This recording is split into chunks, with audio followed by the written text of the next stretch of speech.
smoke screen's about two girls. There's Ellie, who's a South Londoner, has to move to East London, and Fong Sang-ying, who lives in China and wants to come to Europe for a better life. Both girls have to move. One because she's got to, and one because she chooses to. And Ellie, who has got to, is not happy. She's got to go to a new school. But it was instant attraction. It can happen like that, a friendship version of falling in love. It was the first day of the new term at the new school, and Ellie's consolation prize was there in place, sitting next to her at a double desk in the form room, a girl called Flo Moses. That morning, Ellie had felt as raw as the new year sevens in the schoolyard of Limehouse High, her bright new scarlet sweatshirt still smelling of its plastic wrapping as she tacked onto the back of the 9L line.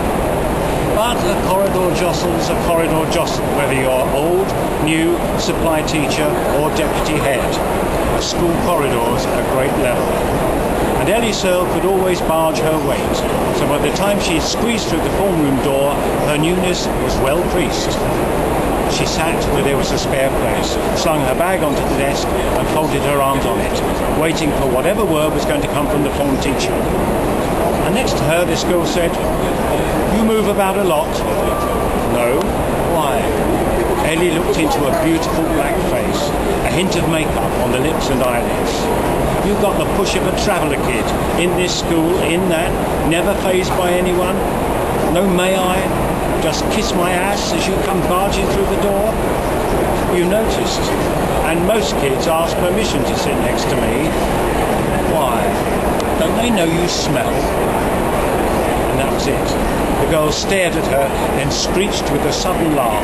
Ellie joined in, and they both got ticked off for inappropriate behaviour.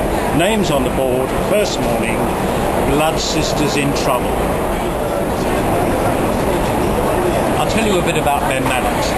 Ben Maddox is a television reporter. He gets into places where he's not supposed to be. He's where the action is. Some of the stories he sniffs out himself, some of them he gets a tip on, some he just falls upon by a bit of good fortune. So Ben's a young man making his way, a good presenter.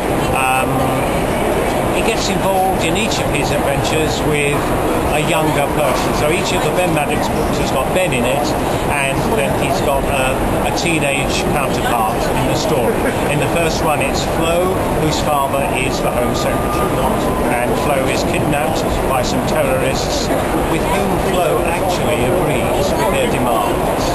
And that shows her a sort of schism between Flo and her own family. In the second one, Ben is in Africa and he's looking at the political situation with the story that he thinks is going on when he and his cameraman, Johnny Aranovich, fall upon what they think is an even more exciting story, especially for Londoners, which is the scouting of a brilliant new African footballer.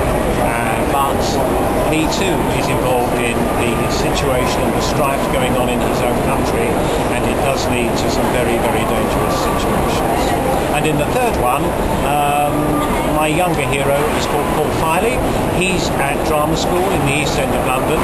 He auditions for a part in a musical that's going to tour Europe, and it's called She Pirate. And in this musical, the part he's got is She Pirate's son. But what he discovers is that the tour of She Pirate is not so much about theatre, it's about something very, very sinister.